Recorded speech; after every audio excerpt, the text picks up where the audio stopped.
नमस्कार दर्शक तथा श्रोतावृन्द, स्वागत छ तपाईलाई नेपाली कथाको यो नयाँ भिडियोमा।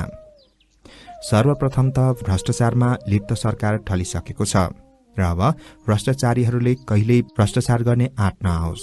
अब नयाँ भविष्य कोर्ने समय आएको छ।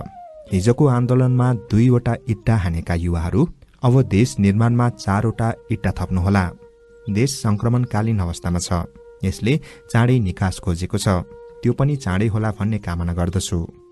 वर्तमान अवस्थामा देशको अभिभावकको रूपमा रहेका राष्ट्रपति संविधानत यथावत छँदैछन् र सेना मार्फत देशमा शान्ति व्यवस्था कायम गर्ने प्रयास भइरहेको छ। यसमा हामी आम नागरिकले पनि सहयोग गर्नुपर्नेछ। हाम्रो पहिलो काम सुरक्षा र संयमता हो। थप क्षति हुन नदिन र क्षतिको प्रारम्भिक विवरण संकलन गरी घाइतेहरूलाई शीघ्र स्वास्थ्य उपचार गरिनुपर्छ। त्यसपछि मात्र नेतृत्व चयन वा के गर्ने भन्नेतिर लाग्न आवश्यक छ। जेनजी लगायत आम नेपालीहरूको इच्छा अनुसार भ्रष्टाचारविहीन सरकार आवश्यक छ, त्यो पनि वैधानिक रूपमा। हालको यो संक्रमणकालीन समयमा समाजमा चनाखो भई एक अर्कालाई सहयोग गर्नुपर्छ। छिमेकीको पहरेदार तपाईँ र तपाईको पहरेदार छिमेकी हुनुपर्छ। मानिस समाजमा बस्न थालेदेखिको यो व्यवस्था र संरचनाको परिपालन गर्दै देशलाई सही बाटो देखाउने जागरूक र इमान्दार युवा नेतृत्व आओस्। अहिलेको यो अवस्थाको फाइदा कुनै पुराना राजनीतिकर्मी, अवसरवादी र अन्य राष्ट्रले नउठाओस्। यो इतिहासको संघारमा बसेर सुन्दर भविष्यको म कामना गर्दछु। अब फेरि अर्को पुस्ताले यस्तो आन्दोलन गर्न नपरोस्, यसको सुनिश्चित होस्। आन्दोलनका क्रममा ज्यान गुमाएका मृतकहरूप्रति हार्दिक श्रद्धाञ्जली तथा घाइतेहरूको शीघ्र स्वास्थ्य लाभको शुभकामना। दर्शक तथा श्रोतावृन्द, यसै सन्देशका साथसाथै लागौं आजको कथातर्फ। आजको कथा 7 पहाड पारीको राज्य। धेरै धेरै वर्ष अगाडि 7 पहाड र 7 नदी पारको विशाल उपत्यकामा अजस्रपुर नामक एक समृद्ध राज्य थियो। हिमालको काखमा अवस्थित यो राज्य हरियाली वन, नीलो आकाश, सफा नदी र चम्किला झरनाहरूले सजिएका थिए। यहाँका मानिसहरू सुखी थिए। बारीहरू सधैँ हरिया हुन्थे र बजारमा हरेक दिन उत्सवको चहल पहल हुन्थ्यो। तर यो शान्त राज्यको दक्षिणपट्टि एउटा रहस्यमय, गहिरो र भयानक वन फैलिएको थियो, जसलाई सबैले अजस्र वन भन्थे। अजस्र वनबारे कैयौं कथाहरू चलिआएका थिए। पुराना मानिसहरू भन्थे यो वनमा आत्माहरू बस्छन्, जो कोही त्यहाँ पस्छ ऊ कहिल्यै फर्कदैन। कतिपयले भन्थे वनभित्र पुरानो श्राप लुकेको छ र त्यो श्राप खुल्ने दिन राज्य संकटमा पर्छ। तर कसैले पनि यसको सत्यता प्रमाणित गर्न सकेका थिएनन्। राजाहरूले पनि यो वनको भित्री रहस्य खोज्ने प्रयास कहिल्यै गरेनन्। पुस्तौंसम्मको डरले मानिसहरूलाई त्यस वनबाट टाढे राखेको थियो। अजस्रपुरका राजा वीरसेन एक न्यायप्रिय, बलशाली र बहादुर शासक थिए। उनी आफ्नो प्रजाप्रति दयालु थिए र उनको एउटा कमजोरी थियो, उनी अति जिद्दी थिए। कहिलेकाहीँ सल्लाह व्यवस्था गरेर आफ्नो निर्णयमा अडिग रहन्थे। राजा वीरसेनका 2 सन्तान थिए। जेठो छोरा आयुष्मान, जसमा दरबारमा सबैले साहसी र जोशिला भनेर चिन्दथे, र कान्छी छोरी जो बुद्धिमानी, दयालु र संवेदनशील थिइन्। एक दिन राज्यमा अनौठो घटना भयो। मध्यरातमा राजमहलको सबैभन्दा ठूलो घण्टी, जुन वर्षमा एकपटक मात्र दशैंको अवसरमा बज्ने गर्थ्यो, अचानक आफै बज्न थाल्यो। महलका प्रहरीहरू अचम्मित भए। मानिसहरू आत्तिए। राजा वीरसेन तुरन्त महलको आँगनमा निस्किए। घण्टी वरिपरि हल्का रातो धुवाँ उठिरहेको थियो, जसले वातावरणलाई अझै रहस्यमय बनाएको थियो। त्यो समय वृद्ध राजपुरोहित भृकुटी पण्डित दौडदै आए। उनका आँखामा भय र चिन्ता मिश्रित भाव थियो। उनले शान्त स्वरमा भने, महाराज, यो शुभ संकेत होइन। पुरानो ग्रन्थमा लेखिएको छ, जब अजस्र वनको रहस्य खुल्ने समय आउँछ तब मृत आत्माहरूको आवाज पृथ्वीमा सुनिन्छ। आज त्यो घडी सुरु भएको संकेत हो। राजा वीरसेन स्तब्ध भए। उनले तुरुन्तै मन्त्रीहरू, सेनापति, गुप्तचर र दरबारका विद्वानहरूलाई बोलाए। सल्लाह बैठक भयो। धेरै मन्त्रीहरूले सुझाव दिए, महाराज, हामी अझ कडाइका साथ अजस्र वनतर्फ जाने सबै बाटाहरू बन्द गर्नुपर्छ। कसैलाई पनि त्यस दिशामा नजान चेतावनी दिनुपर्छ। तर भृकुटी पण्डित भने भिन्न विचारका थिए। उनले भनिरहे, महाराज, सत्यलाई रोक्न सकिँदैन। रहस्य खुल्ने समय आएको छ भने हामी तयार रहनुपर्छ, अन्यथा यो रहस्य आफै हाम्रो ठोकामा आउनेछ। त्यो दिन राजमहलमा सबैलाई निन्द्रा लागेन, विशेष गरी राजकुमार आयुष्मानलाई। उनको मनमा बारम्बार एउटै कुरा घुमिरह्यो, यो रहस्य के हो? किन हामी यो वनबाट डराएर बसिरहेका छौं? आखिर यो वनभित्र के लुकेको छ? उसले बहिनी मालिनीलाई आफ्नो विचार बतायो। मालिनीले उसलाई धेरै सम्झाइन्। आयुष्मान, यो पागलपन हो। जो पनि वनमा पसेको छ फर्किएर आएको छैन। तिमी किन आफ्नो जीवन खतरामा पार्दैछौ? तर आयुष्मानको स्वभाव निकै फरक थियो। ऊ निडर थियो र सधैँ चुनौतीरोष थियो। उसले आफ्नो विश्वासपात्र साथी कौशललाई बोलाए, जो उनको बाल्यकालदेखिको साथी थियो। आयुष्मानले योजना सुनायो, कौशल, म अजस्र वनभित्र पस्ने निर्णय गरेको छु। रहस्य पत्ता नलागेसम्म मेरो आत्मा अशान्त रहनेछ। तिमी मेरो साथमा आउँछौ? कौशल केही बेर मौन बस्यो, तर अन्ततः मुस्कुराउँदै भन्यो, राजकुमार, तपाईलाई जहाँ पनि म साथ दिनेछु। मृत्युवरण गर्नु परे पनि म तपाईको साथ छोड्दिन। त्यस रात जब राजमहल निन्द्रामा डुबेको थियो, आयुष्मान र कौशल गोप्य रूपमा दक्षिणतर्फ लागे। आकाशमा आधा चन्द्रमाको हल्का उज्यालो थियो, हावामा चिसो स्वाद र वरिपरि सन्नाटा। टाढाबाट भ्यागुताका आवाज, कहिलेकाहीँ सुनिने अज्ञात पशुको गर्जनले वातावरणलाई डरलाग्दो बनाएको थियो। धेरै घण्टा पैदल हिँडेर उनीहरू अन्ततः अजस्र वनको सिमानामा पुगे। वनको ढोकामा एउटा पुरानो ढुङ्गा थियो, जसमा अज्ञात लिपिमा केही लेखिएको थियो। धेरै वर्षको मौसमले लेखाइ थमिलो बनाएको भए पनि आयुष्मानले केही शब्द पढ्न सके। जुन आत्माले यो बाटो रोज्छ उसले आफ्नो विगतलाई त्याग्नुपर्छ। कौशलले भन्यो, राजकुमार, यो राम्रो संकेत होइन। हामी फर्कियौं। तर आयुष्मान चुपचाप अगाडि बढे। वनभित्र पस्दा हावा क्रमशः चिसिँदै गयो। वरिपरि घना अँध्यारो थियो। पंक्षीहरूको आवाज हराइसकेको थियो। केवल सुक्खा पातको आवाज सुनिन्थ्यो। हावा अनौठो गन्धले भारी थियो र हरेक बुट्टाबाट जस्तो आँखाहरूले हेर्दैछ भन्ने अनुभूति हुन्थ्यो। अचानक टाढाबाट हल्का घण्टी बजेको जस्तो आवाज आयो। त्यो आवाजले उनीहरूलाई अझ गहिरो वनतर्फ तानिरह्यो। केही बेरमै उनीहरू एउटा ठूलो अँध्यारो पोखरी अगाडि आइपुगे। पोखरीको सतहमा चन्द्रमाको उज्यालो पर्नका साथै बीचमा हल्का सुनौलो चमक थियो, जस्तो कुनै रत्न त्यहाँ लुकेको होस्। त्यसै बेला पोखरीको अर्को किनारबाट एउटा वृद्धा प्रकट भइन्। उनी अत्यन्तै पुरानो च्यातिएको कपडामा थिइन्। कपाल सेतो थियो, तर आँखामा अनौठो नीलो चमक थियो।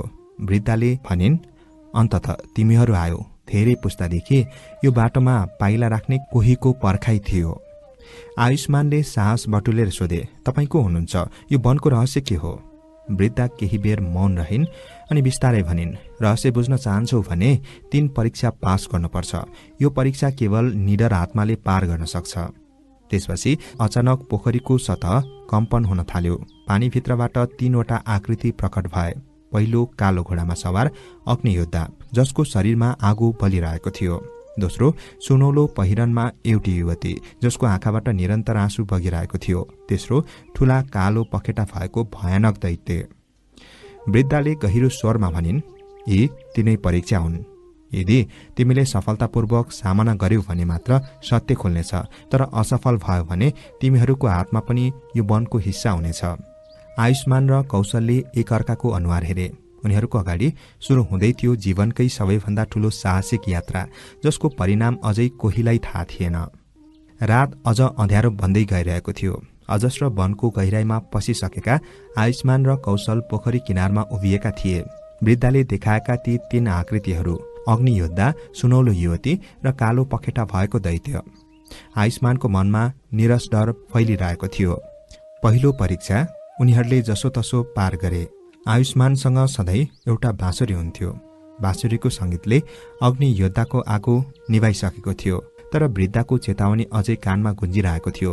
दोस्रो परीक्षा सबैभन्दा कठिन छ। जसले हृदयलाई जित्न सक्नेछ उसले आत्मालाई हराउँछ। आकाशमा बादल बाग्लिँदै थिए र टाढाबाट सुनिने हावाको गुन्जनले वनलाई झन भयानक बनाएको थियो।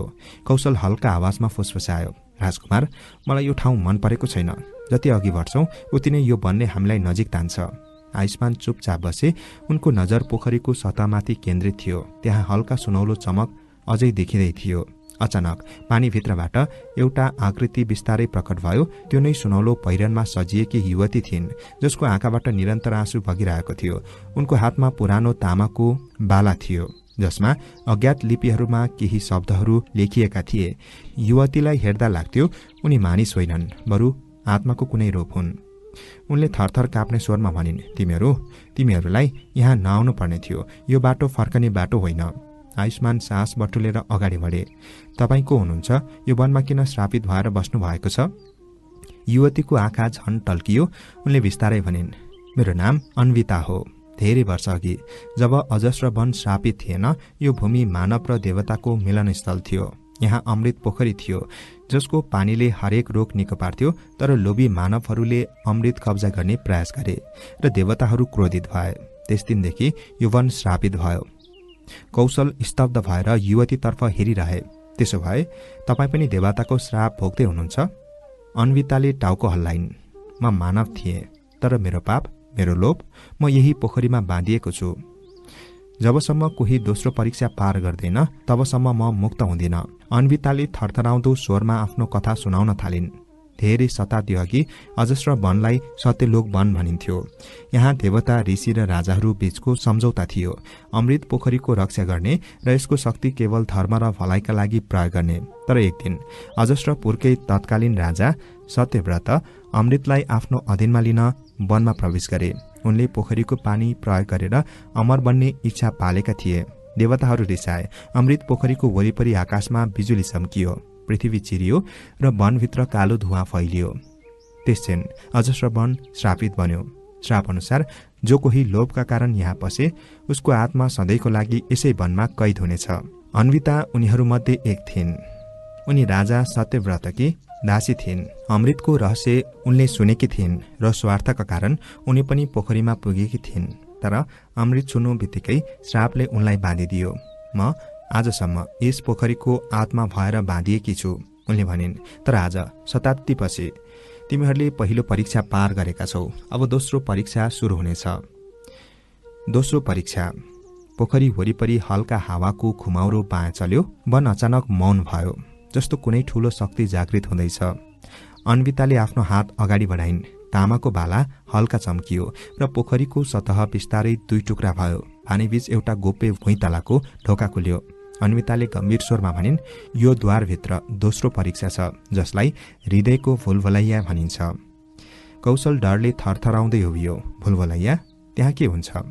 अन्विताले गहिरो सास लिएर जवाफ दिइन्, त्यहाँ तिमीहरूको गहिरो पीडा, सबैभन्दा ठूलो डर र पुराना घाउहरूलाई परीक्षण गरिन्छ।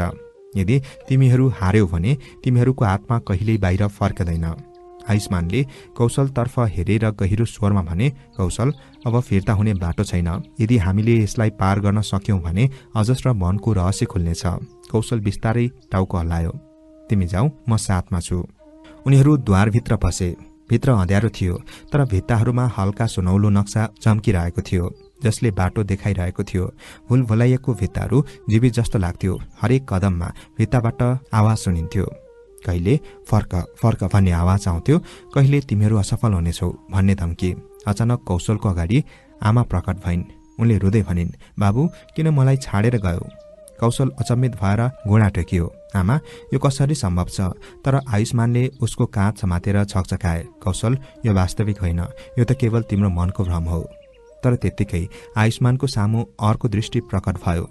महलमा बसिरहेको उनकी बहिनी मालिनी आँसु बगाउँदै, हात हतियारधारी सैनिकहरूले घेरिएको अवस्था। एक आवाज कानमा गुन्जियो, यदि तिमी यहाँ असफल भयो भने मालिनी पनि बाँच्दिनन्। आयुष्मानको मुटु जोडसँग धड्कियो, तर अन्विताको स्वर उनीहरूको कानमा आयो, तिमीहरूले भावनामा डुब्दा मात्र गल्ती हुनेछ। हृदयलाई नियन्त्रण गर, नभए भुलभुलैयाले तिमीहरूलाई कैद गर्नेछ। धेरै सङ्घर्षपछि उनीहरू भुलभुलैयाको अन्तिम कक्षमा पुगे। यहाँ एक ठूलो ढुङ्गाको द्वार थियो, जसमा पुरानो प्रतीकहरू कोरिएका थिए। अन्विता त्यहाँ प्रकट भइन्। उनको स्वर पहिलेभन्दा गहिरो र गम्भीर थियो। यो द्वार पार गर्न अघि तिमीहरूले सत्य थाहा पाउनुपर्छ। यो केवल परीक्षा होइन जसले द्वार खोले। उसले आफ्नो आत्माको आधा भाग वनलाई अर्पण गर्नुपर्छ, नत्र यो वनले तिमीहरूलाई कहिल्यै जान दिने छैन। आयुष्मान र कौशल एक अर्कातर्फ हेरे। उनीहरूलाई थाहा थियो अब यो खेल मात्र रहेन, यो उनीहरूको जीवन र मृत्युको सीमा थियो। पोखरी बाहिर आकाशमा बिजुली चम्किरहेको थियो। हावाले वनका पातहरूलाई हल्लाइरहेका थिए। लाग्थ्यो अजस्र वनको आत्माहरू उनीहरूको निर्णयको प्रतीक्षा गरिरहेका थिए। आयुष्मानले गहिरो सास लिए, हातमा बाँसुरी मजबुत समात्यो र भन्यो, जुनसुकै मूल्य चुकाउन परे पनि म यो द्वार पार गर्नेछु। अजस्र वनको अँध्यारो आकाश, बिजुलीको चमकले उज्यालो बन्दै गयो। भुलभुलैयाको ढोका खुलिसकेपछि आयुष्मान र कौशल गहिरो सुरुङ हुँदै नयाँ कक्षमा प्रवेश गरे। भित्ताहरूमा पुराना प्रतीकहरू झल्किरहेका थिए र टाढाबाट भयानक गुन्जन सुनिन्थ्यो।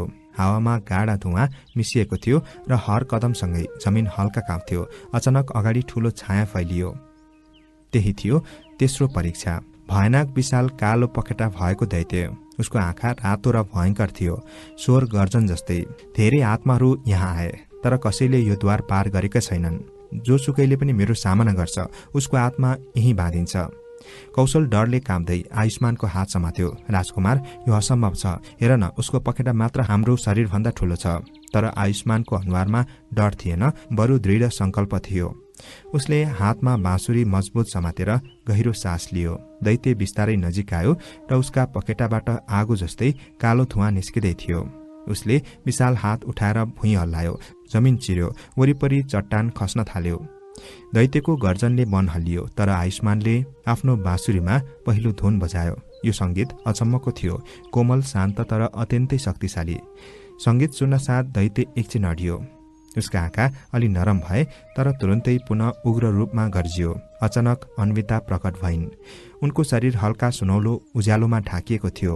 उनले आयुष्मानतर्फ हात बढाउँदै भनिन्, दैत्यलाई जित्न शक्तिले होइन, आत्मा चाहिन्छ। यो बाँसुरीबाट अन्तिम धुन बजाऊ, जस्तो कि तिमी आफ्नो जीवन अरूको लागि अर्पण गर्न तयार हुन्छौ। कौशल चिच्यायो, नगर्नुहोस् राजकुमार, तपाईँको जीवन, तपाईँको परिवार। तर आयुष्मान मुस्कुराए। यदि मेरो जीवनको मूल्यमा हजारौं आत्मा स्वतन्त्र हुन्छन् भने यो सौदा स्वीकार छ। त्यसपछि उसले आँखा बन्द गर्यो, गहिरो सास लियो र बाँसुरीमा अन्तिम धुन बजायो। संगीत सुरु भयो।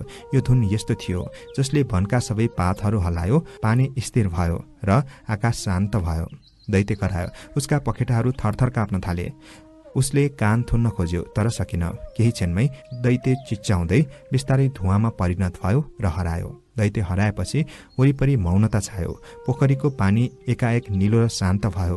अन्विता मुस्कुराइन्, धेरै वर्षपछि पहिलो पटक। उनका आँखाबाट आँसु बगिरहे पनि ती आँसुमा पीडा थिएन, मुक्ति थियो। तिमीहरूले 3 परीक्षा पार गर्यौ, उनले बिस्तारै भनिन्। अजस्र वनको श्राप अब अन्त्य भयो। हजारौं आत्माहरू स्वतन्त्र भए, तर आयुष्मान भुइँमा लडिरहेका थिए। बाँसुरीको अन्तिम धुनले उसको शक्ति सकिसकेको थियो। कौशल घुँडामा बसेर रुँदै भन्यो, राजकुमार, आँखा खोल्नुहोस्, हामीले जित्यौं। अन्विता आयुष्मानको नजिक बसिन्। उनले आफ्नो सुनौलो बाला उनको हातमा राखिन्। यो अमृतको बाला हो, उनले भनिन्। यसले तिमीलाई जीवित पार्नेछ, तर यसको मूल्य छ। यदि यो प्रयोग गर्यो भने तिमीले अझै ठूलो रहस्यको बोझ बोक्नुपर्छ। कौशलले नसोची बाला आयुष्मानको हातमा राखिदिए। केही क्षणमै उनको शरीर सुनौलो उज्यालोले ढाकियो। आयुष्मान बिस्तारै उठे। आयुष्मान होसमा आएपछि अन्विताले अन्तिम सत्य खोलिन्। अजस्र वनमा अमृत पोखरी मात्र होइन, अझ ठूलो रहस्य छ। यसको पानी केवल रोग निको पार्ने होइन, यसले समयलाई नियन्त्रण गर्न सक्छ। तर यदि यो शक्ति गलत हातमा पर्यो भने संसार नै नष्ट हुन सक्छ। आयुष्मानले गहिरो स्वरमा जवाफ दिए, त्यसो भए यो रहस्य कहिले खोल्नु हुँदैन। हामीले यो पोखरीलाई रक्षा गर्नुपर्छ। अन्विताले मुस्कुराउँदै टाउको हल्लाइन्। मुक्त भएका आत्माहरू अब यसको रक्षा गर्नेछन्, तर सावधान, अजस्र वनको शक्ति अझै संसारलाई आकर्षित गर्नेछ। त्यसपछि उनले आफ्नो हात आकाशतर्फ उठाइन्। सुनौलो उज्यालो फैलियो र अन्विताको शरीर बिस्तारै हावामा विलीन भयो। उनी सदियौंदेखि बाँधिएको श्रापबाट मुक्त भएकी थिइन्। सूर्योदयको पहिलो किरण अजस्र वनमा पस्यो। शताब्दीपछि पहिलो पटक पंक्षीहरू चिरबिराउन थाले, पानी चम्किन थाल्यो र हावा मन्दगतिमा बहन थाल्यो। आयुष्मान र कौशल वनको किनारमा उभिए। वरिपरि स्वतन्त्र आत्माहरू हल्का उज्यालोको बिन्दुमा परिणत भए र आकाशतिर उडे। कौशलले हल्का मुस्कुराउँदै भन्यो, हामी मात्र 2 थियौं, तर आज हजारौं आत्माहरूलाई स्वतन्त्र बनायौं। आयुष्मान मौन बसे। उसको मनमा शान्ति थियो, तर साथसाथै एउटा अनौठो बेचैनी पनि थियो। अजस्र वनको किनार छाड्दै गर्दा आयुष्मानले आफ्नो हातमा रहेको बाला फेरि चम्किरहेको देखे। त्यसका अज्ञात लिपि अचानक आफै परिवर्तन हुन थाल्यो। नयाँ शब्द प्रकट भए, सुरुवात मात्र थियो, अर्को द्वार 7 पहाड पारी खुल्नेछ। आयुष्मान र कौशल दुवै एक अर्कातर्फ अचम्मित भएर हेरे। अजस्र वनको श्राद्ध अन्त्य भएको थियो, तर लाग्थ्यो यो यात्रा अझ ठूलो, अझ रहस्यमय, संसारको ढोका अझ रहस्यमय छ। जीवनका सबैभन्दा गहिरा अँध्यारहरू केवल शक्तिले होइन, प्रेम, साहस र त्यागले पार गर्न सकिन्छ। लोभले श्राप ल्याउँछ, तर निस्वार्थ साहसले मुक्ति दिन्छ र कहिलेकाहीँ एउटा अन्त्य मात्र अर्को सुरुवात हुन्छ। त्यसपछि उनले आफ्नो हात अगाडि बढाए र ढुङ्गाको द्वार हल्का कम्पनसहित खुल्न थाल्यो। त्यसै क्षण मनभरि अज्ञात स्वर गुन्जिरह्यो। अर्को परीक्षा सुरु भयो। दर्शक तथा श्रोतावृन्द, यो रहेको थियो कथा 7 पहाड पारीको राज्य। तपाईलाई कस्तो लाग्यो कृपया कमेन्टमा उल्लेख गर्नुहोला। भोलिको भिडियोमा अर्को कथाको साथ उपस्थित हुने नै छु। तबसम्मका लागि म कथावाचक जमिन राईलाई बिदा दिनुहोस्। नमस्कार।